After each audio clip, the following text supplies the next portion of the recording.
Assalamualaikum warahmatullahi wabarakatuh.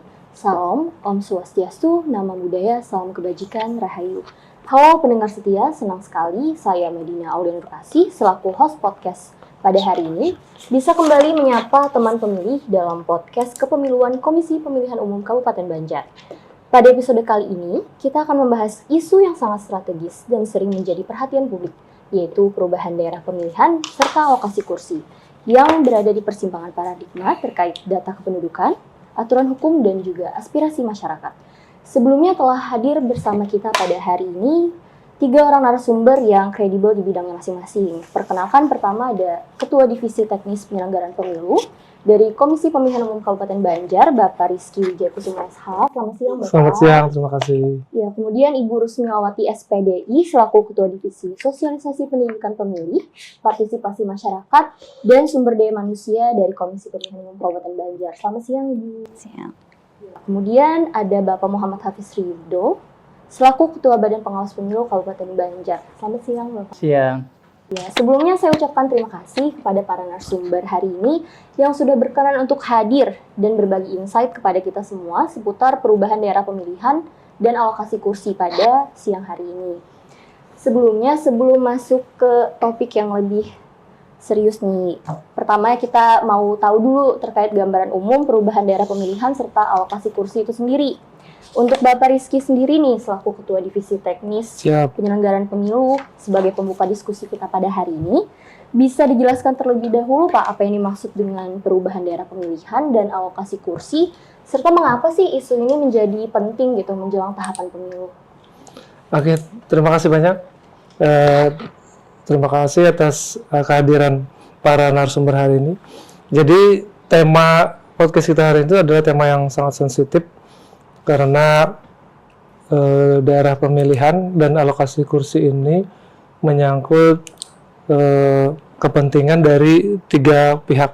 Yang pertama, kita di KPU sebagai penyelenggara pemilu, kemudian ada peserta pemilu yaitu anggota para caleg, dan kemudian ada peran pengawasan juga dari Badan Pengawas Pemilu. Adapun terkait pengaturan seperti yang dicantumkan oleh Undang-Undang 7 tersebut adalah penataan daerah pemilihan dan alokasi kursi, itu yang disebutkan di aturan. Kenapa harus ditata dan diatur? Karena masing-masing wilayah, KPU dalam hal ini kan sebagai penyelenggara teknis pemilu, itu di setiap daerah kan beda wilayah, dan ada dari masa ke masa itu perkembangan jumlah penduduk. Nah, adanya perkembangan jumlah penduduk yang bisa naik atau kemudian turun, kemudian jumlah wilayah yang bisa ada pemekaran. Nah, di situ pentingnya KPU sebagai penyelenggara teknis pemilu menetapkan daerah pemilihan, sehingga penggunanya yaitu peserta pemilu, anggota calon legislatif itu bisa berkampanye kalau kemudian oleh partainya ditetapkan di dapil mana.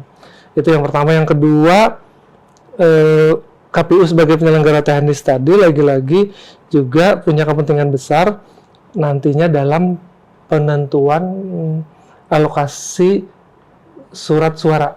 Karena ada dapil, contoh misalnya di Kabupaten Banjar, ditetapkan dengan di tahun 2019 dan pemilu 2019 dan 2014 itu sama dapil, walaupun sebelumnya KPU Banjar itu menyelenggarakan analisa dan uji publik serta menyerap aspirasi dari tokoh masyarakat, dari peserta pemilu, apakah dapil tersebut perlu ada perubahan atau tidak. Nah, ada 5 dapil di di Kabupaten Banjar yang terdiri dari 20 kecamatan. Di situ nanti masing-masing dapil itu punya jumlah minimal dan maksimal kursi di DPRD kabupaten. Kalau kemudian ini tidak diatur, kan berarti KPU sebagai penyelenggara pemilu tidak membuat aturan main yang jelas. Nah, di situ nanti para peserta pemilu akan bingung. Nah, itulah kenapa penataan dapil dan alokasi kursi harus diatur. oleh KPU dari tingkat pusat, KPU provinsi, KPU RI, provinsi dan KPU kabupaten. Terima kasih. Baik. Terus terkait pengimplementasian dari perubahan daerah pemilihan ini sendiri nih Pak, apakah bentuknya selalu berarti penambahan daerah pemilihan baru atau ada bentuk perubahan lainnya kira-kira? Ya, jadi sebelumnya di podcast sebelumnya kami berdiskusi lumayan panjang dengan Ketua KPU Banjar juga yang pada masa itu adalah anggota KPU di masa sebelumnya, sehingga diskusi tersebut kita sampai pada satu kesimpulan bahwa dapil tersebut sesuai dengan perkembangan jumlah penduduk dan perkembangan atau pemekaran wilayah tadi itu bisa bertambah dan bisa berkurang. Seperti itu Pak Ketua. Kemudian Pak Ketua juga hadir di sini. Nah, kemudian pada prinsipnya KPU bekerja sesuai dengan undang-undang kan. Jadi untuk penataan dapil dan alokasi kursi ini pun diatur oleh Undang-Undang 7 tahun 2017 tentang pemilu.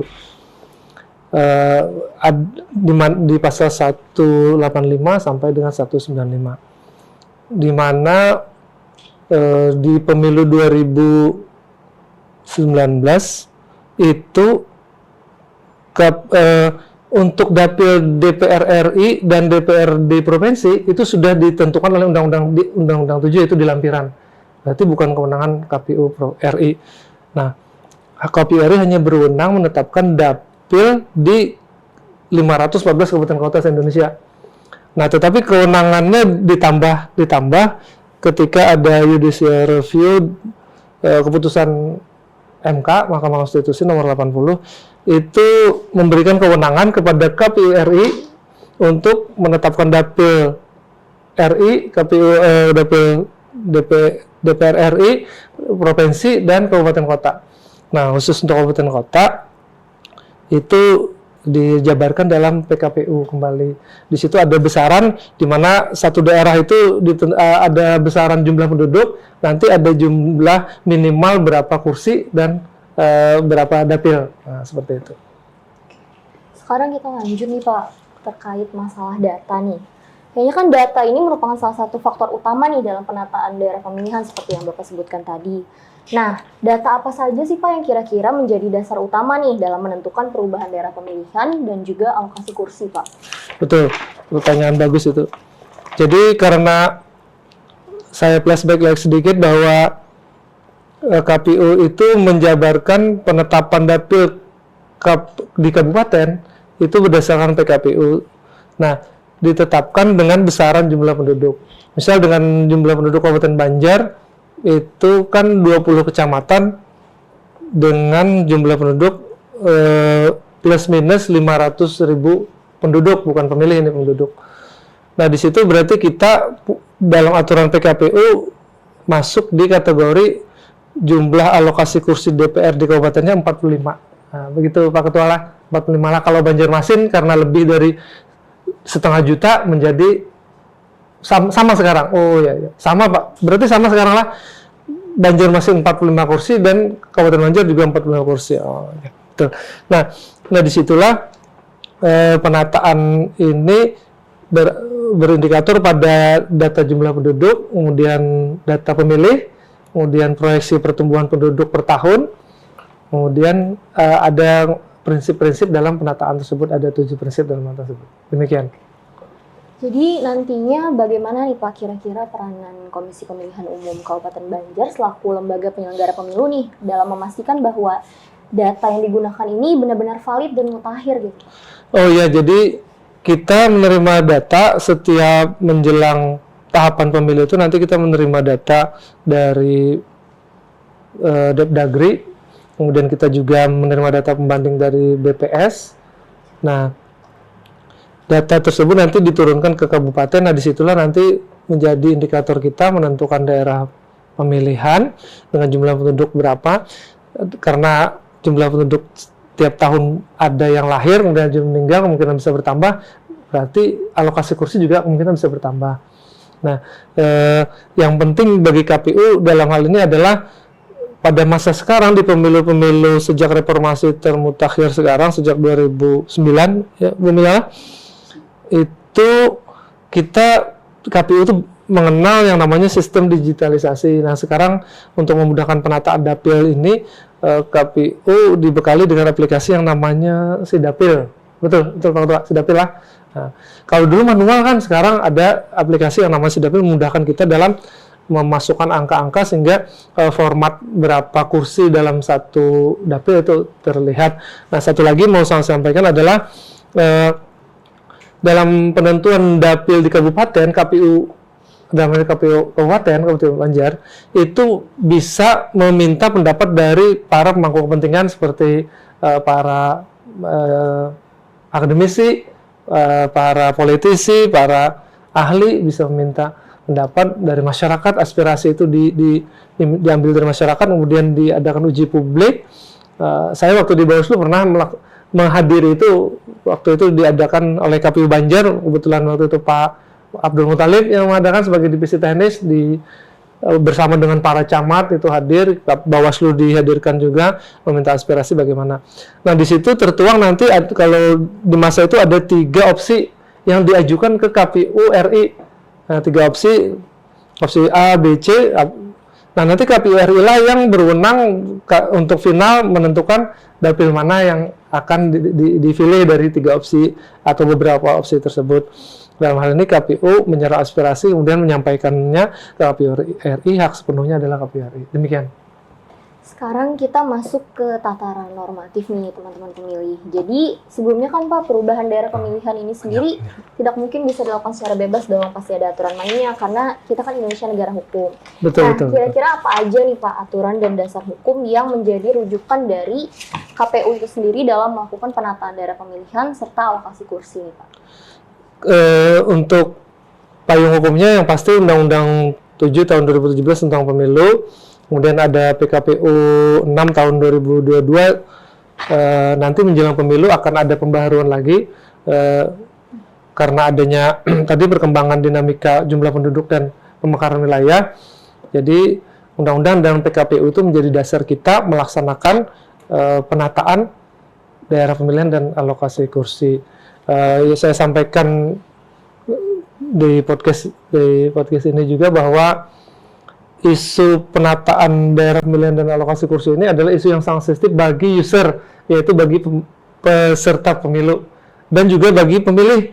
Pemilih itu akan menjadi pendidikan pemilih bagi KPU nanti menyampaikan jangan sampai ada pemilih yang salah mendaftar data pemilihnya di dapil yang berbeda dengan domisilinya misalnya. Itu tugas KPU. Kalau untuk peserta pemilu dalam ini calon legislatif, berarti dia akan maksimal berkampanye dengan metode yang diatur oleh KPU untuk meraih perolehan suara di dapil yang dia ditetapkan oleh partainya. Nah, seperti itu. Berarti artinya perubahan daerah pemilihan ini sendiri sebenarnya bukan keputusan politis ya Pak, melainkan keputusan yang berbasis normatif dan juga dasar. Iya, betul, bisa disebut seperti itu, bisa juga disebut sebagai keputusan hukum dan politik sebenarnya, karena aturan menjadi payung hukumnya Undang-Undang 7 sebetulnya ada produk hukum juga kan.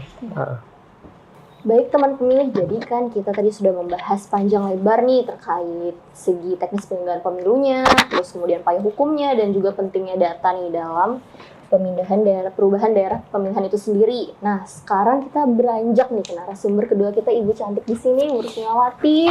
Tuh, selain data dan aturan, apa sih unsur lain kan ada berupa aspirasi masyarakat nih Bu. Jadi gimana sih peranan dari divisi sosialisasi pendidikan pemilih, partisipasi masyarakat dan juga sumber daya manusia sendiri dalam menjembatani aspirasi publik terkait perubahan daerah pemilihan nih Bu? Ya, terima kasih host. Baik. Kalau dalam konteks perubahan daerah pemilihan, peran divisi sosialisasi pendidikan pemilih, partisipasi masyarakat adalah sebagai jembatan antara kebijakan KPU dan masyarakat.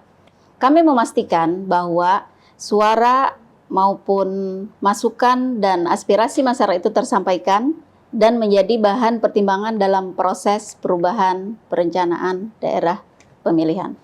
Kemudian bentuk konkretnya kami melakukan sosialisasi berjenjang seperti melakukan forum edukasi, kemudian ada diskusi publik yang melibatkan tokoh masyarakat, akademisi, organisasi kemasyarakatan maupun menghubungkan dengan beberapa organisasi pemangku kebijakan.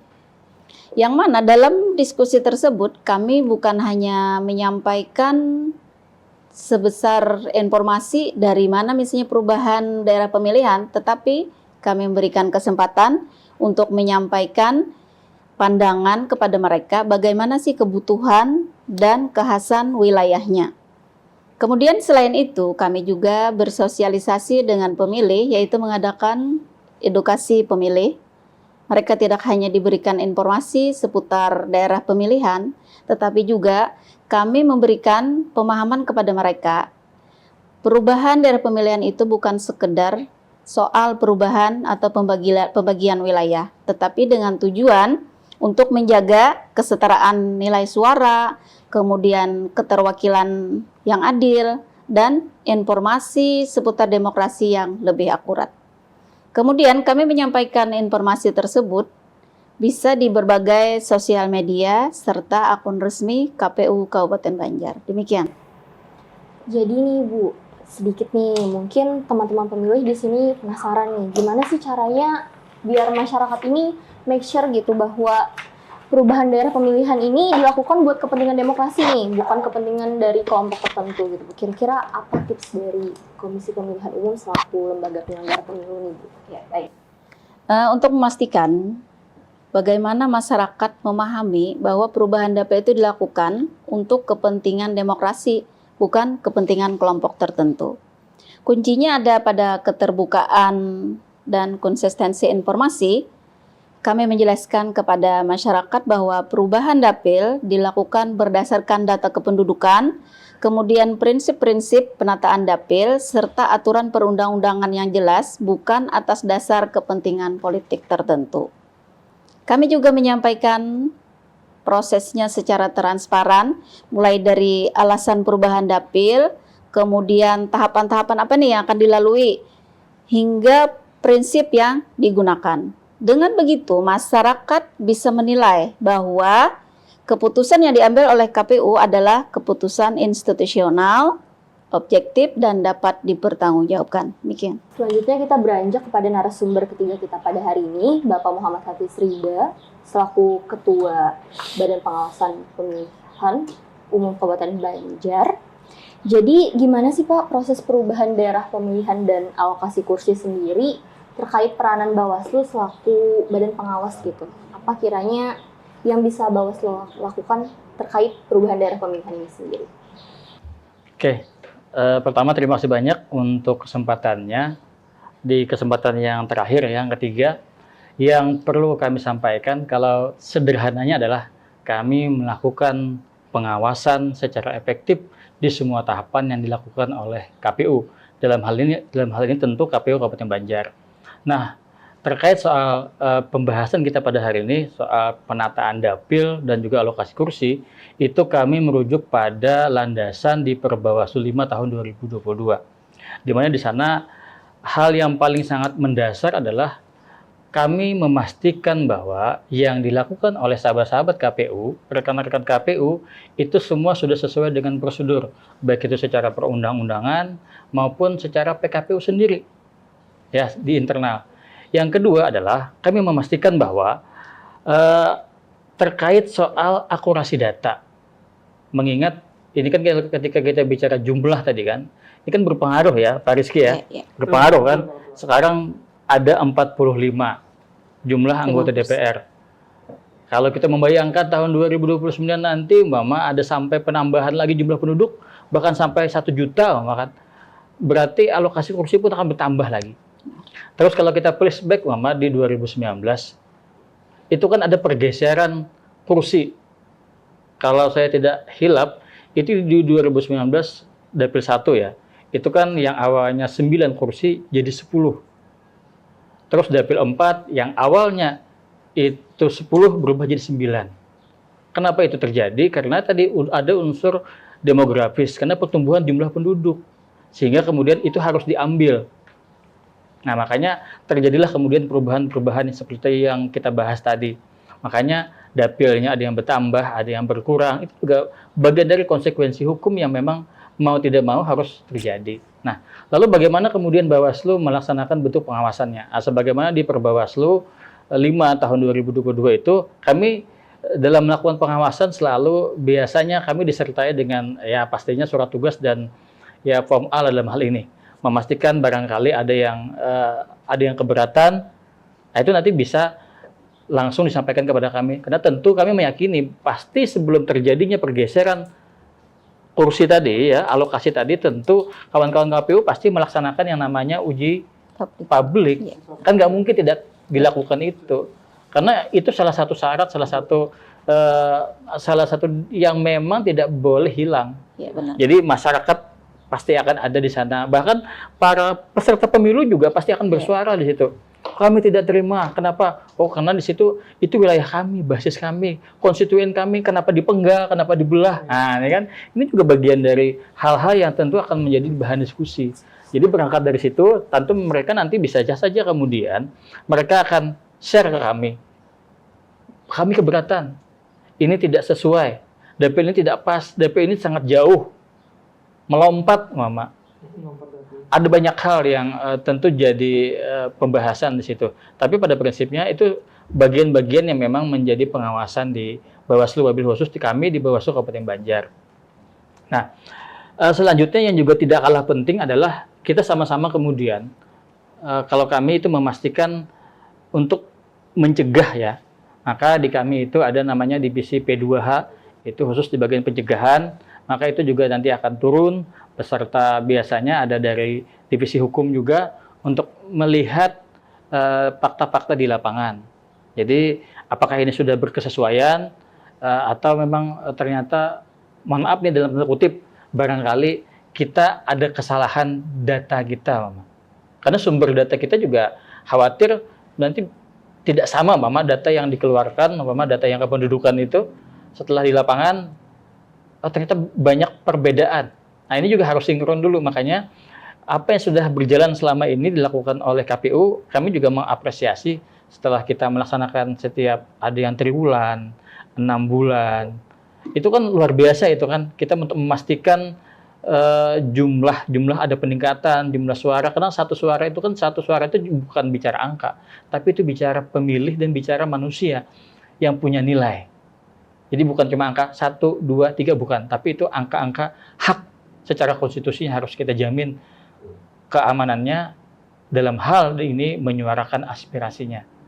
Itu menurut kami yang sangat penting dan tentu akan menjadi perhatian kami di Bawaslu, lebih khusus di Bawaslu Kabupaten Banjar.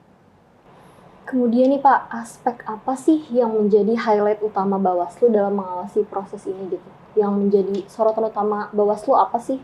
Gitu. Terkait apa? Seperti yang saya sampaikan di awal tadi, yang paling penting memang ini soal kesetaraan tadi, soal kesetaraan jumlah kursi kan di Kabupaten Banjar sekarang itu ada 45. Lalu ketika ada pergolakan, pertumbuhan penduduk dan kemudian migrasi penduduk di sekitaran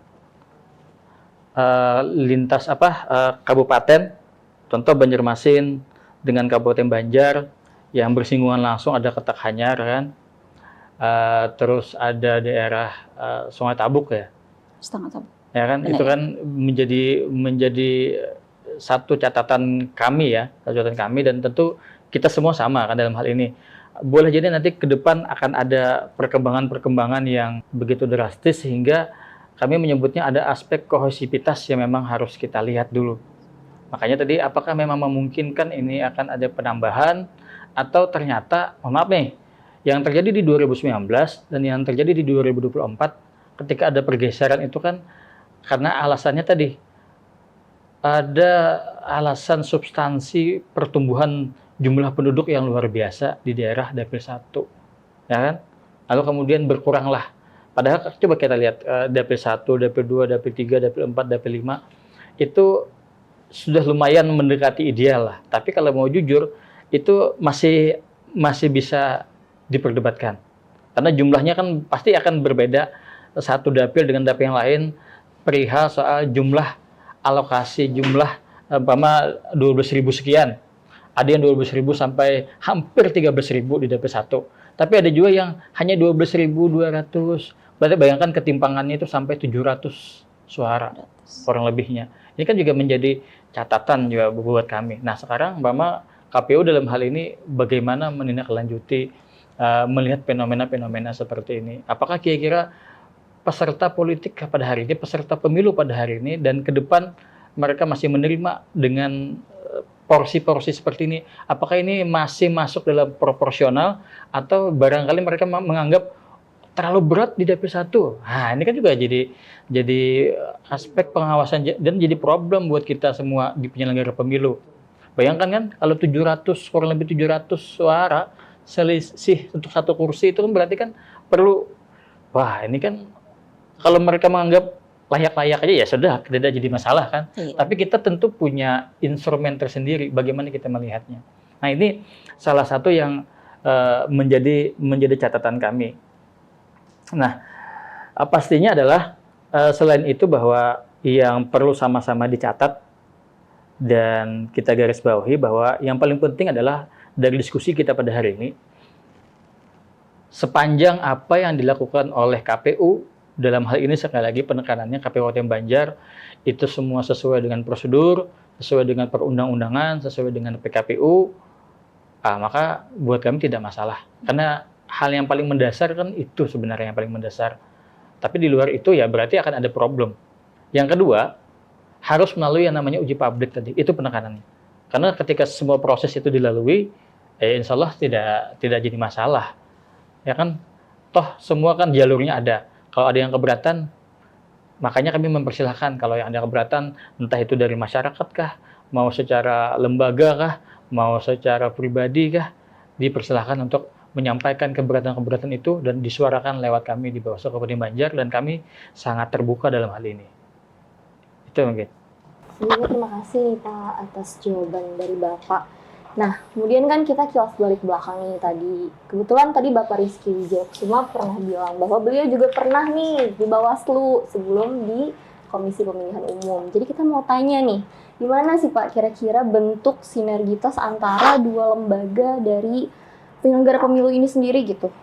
Antara Komisi Pemilihan Umum dan juga Bawaslu, agar perubahan daerah pemilihan ini bisa berjalan transparan, akuntabel, dan juga dapat diterima oleh publik. Ya. Oke, terima kasih penjelasan dari Ibu Rusmila dan Ketua Bawaslu Kabupaten Banjar tadi. Itu satu hal yang menjadi pendidikan politik juga bagi peserta pemilu dan bagi pemilih.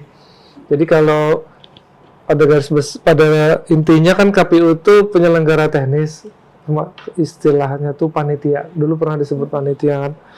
Nah, Bawaslu itu wasit. Nah, kalau dalam sebuah pertandingan, apa yang disampaikan ketua tadi, kalau panitia dan wasitnya ini mengikuti aturan main, berarti peserta lomba itu akan dapat produk aturan main yang adil kan gitu lah. Apalagi kalau dikaitkan dengan tema hari ini penataan dapil dan alokasi kursi, KPU dan Bawaslu itu tidak bisa keluar dari 7 prinsip penataan dapil tadi. Salah satunya adalah ketaatan pada sistem pemilu. Berarti tidak bisa sembarangan KPU Kabupaten Banjar misalnya menentukan kursi bisa ditambah misalnya, karena di situ ada indikator peningkatan jumlah penduduk. Kalau antara 500.000 dan 1 juta itu sudah ada teralokasikan 45 kursi, kecuali di atas itu baru naik menjadi 55 kursi. Nah, itu sudah ada aturan bakunya di situ. Kemudian salah satunya juga adalah integritas wilayah, salah satu dari asas tadi. Tidak boleh apa yang disampaikan Ketua Bawaslu Banjar tadi, loncat dapil itu, Bu Mila, loncat dapil. Misalnya untuk Kabupaten Banjar, kalau dapil satunya itu hanya terdiri dari 1 kecamatan lah, adalah Martapura Kota kan. Nah, misalnya nanti di dapil 2 itu yang berdekatan Martapura Timur dengan misalnya Astambul. Nah, tidak bisa ambil 1 kecamatan yang jauh misalnya dengan Peramasan, itu berarti loncat dapil itu tidak memenuhi asas integritas wilayah. Nah, yang paling intinya dari semua asas penataan dapil itu adalah kesinambungan.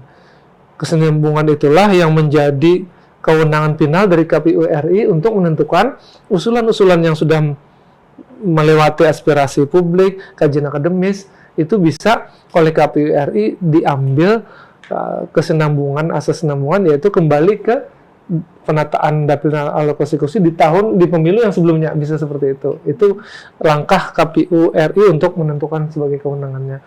Nah, untuk pengalaman saya waktu di Bawaslu sebelum di KPU Banjar, seperti yang disampaikan Pak Hafiz Rida tadi, sejauh KPU Kabupaten Banjar melaksanakan proses penataan dapil dan alokasi kursi ini sesuai aturan main, Pak Ketua, otomatis Bawaslu Banjar juga pasti akan melaksanakan pengawasan-pengawasannya.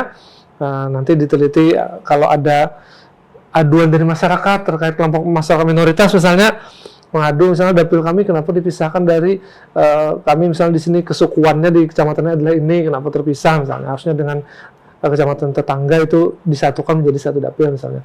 Itu juga akan menjadi bahan pertimbangan Bawaslu lah Pak Ketua untuk adanya aduan-aduan. Selain itu juga Bawaslu dilibatkan terus dalam setiap proses penataan dapil alokasi kursi ini. Demikian deh. Oke. Nih, jadi sebagai penutup kita hari ini nih, Bapak dan Ibu.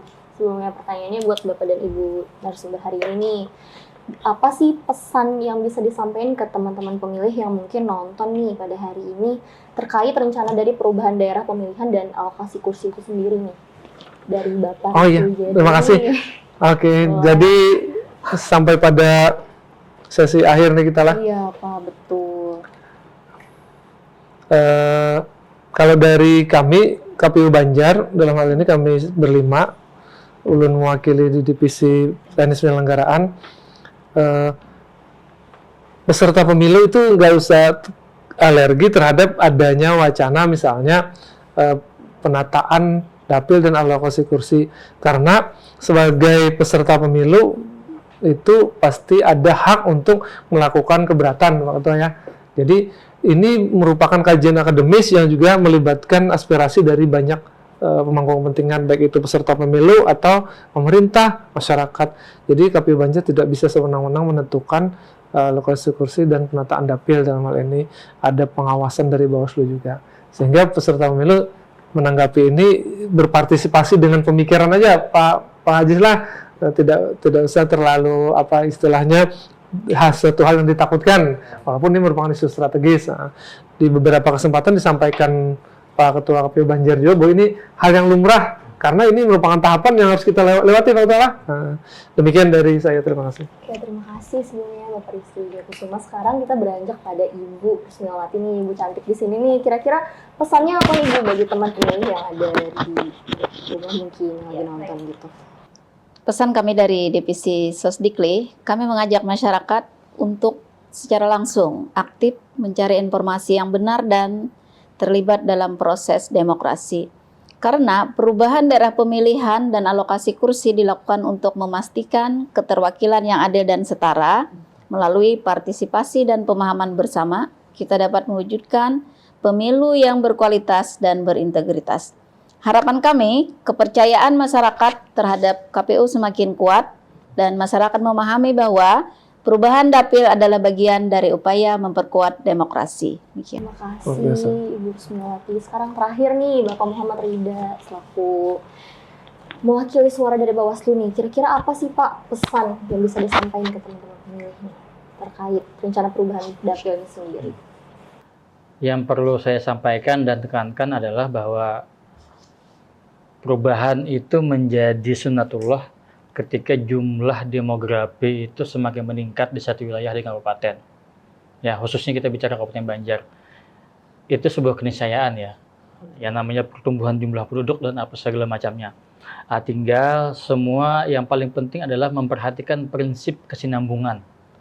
Itu yang tidak kalah penting dan menjadi wajib buat kita. Karena kalau di Perbawaslu diamanatkan tadi seperti saya bilang, karena memang referensi kami itu ada di sana, di Perbawaslu 5 tahun 2022 tadi, ini menjadi hal yang penting. Jadi sekali lagi masyarakat itu pada akhirnya tidak bingung, caleg itu ibaratnya caleg-caleg kita baik itu yang petahana maupun yang mau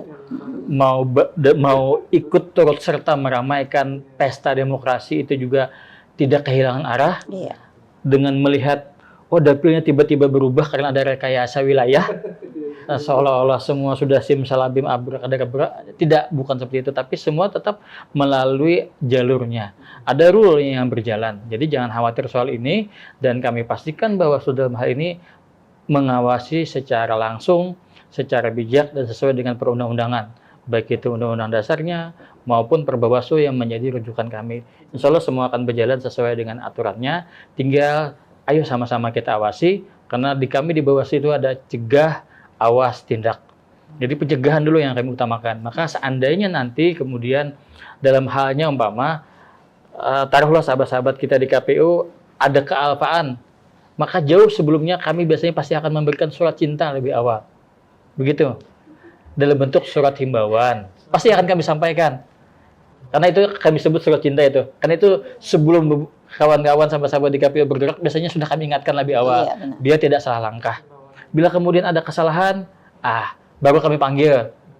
Bila memang tidak lagi, baru kita ngomong di jalur persidangan. Tapi itu opsi terakhir yang disediakan. Tapi kami mengharapkan bahwa semua berjalan sesuai dengan aturan. Dan bagi masyarakat, bila kemudian merasa bahwa data yang disajikan oleh sahabat-sahabat KPU, umpama ketika membangun skema dapil segala macam, ternyata merasa ini tidak tepat, kurang pas, tidak layak, baik dalam segi apapun, silahkan nanti sampaikan kepada kami di Bawaslu Kabupaten Banjar. Segera akan kami tindak lanjuti. Seperti apa prosesnya, tentu laporan dulu yang akan masuk bahwa dan pastinya satu hal, kami mohon dibantu dengan data tandingannya seperti apa, bahwa ini loh datanya, ternyata yang disajikan oleh sahabat-sahabat KPU ini tidak berkesinambungan, tidak memenuhi asas, ini banyak melanggar wilayah, atau bahasa Paris kita tadi tidak berintegritas secara wilayah tadi kan. Nah ini silakan disampaikan, dan kami pastikan, kami yakinkan bahwa pengawasan akan terus berjalan sampai kapanpun sesuai dengan yang diamanatkan kepada kami di Bawaslu Kabupaten Banjar. Selebihnya, ayo sama-sama sukseskan pesta demokrasi itu menjadi ibadah buat kita semuanya. Jadi apa yang kita lakukan bukannya sekedar pekerjaan semata, tapi memang benar nanti akan melahirkan pemimpin, akan melahirkan para pengambil kebijakan yang kebijakannya akan kembali kepada kita. Iya. Itu mungkin dari kami yang bisa kami sampaikan. Terima kasih banyak untuk waktunya dan mudah-mudahan menjadi manfaat untuk kita semuanya. Jadi kita sudah masuk sesi akhir nih teman-teman pemilih. Sebelumnya saya ucapkan terima kasih dulu kepada seluruh narasumber pada hari ini. Sama-sama, terima atas kasih. penjelasan serta insight-nya yang sangat mencerahkan sekali nih bagi teman-teman pemilih. Kemudian semoga diskusi pada hari ini bisa menambah pemahaman teman-teman pemilih di rumah semua dan ngasih reassurance lagi nih bahwa perubahan daerah pemilihan itu sebenarnya proses yang berbasis data, berlandaskan aturan dan juga tetap membuka ruang aspirasi terbuka bagi masyarakat. Betul. Saya Medina Aulia Nurkasih selaku host podcast pada hari ini pamit undur diri. Wassalamualaikum warahmatullahi wabarakatuh dan sampai jumpa di podcast berikutnya. Waalaikumsalam warahmatullahi wabarakatuh.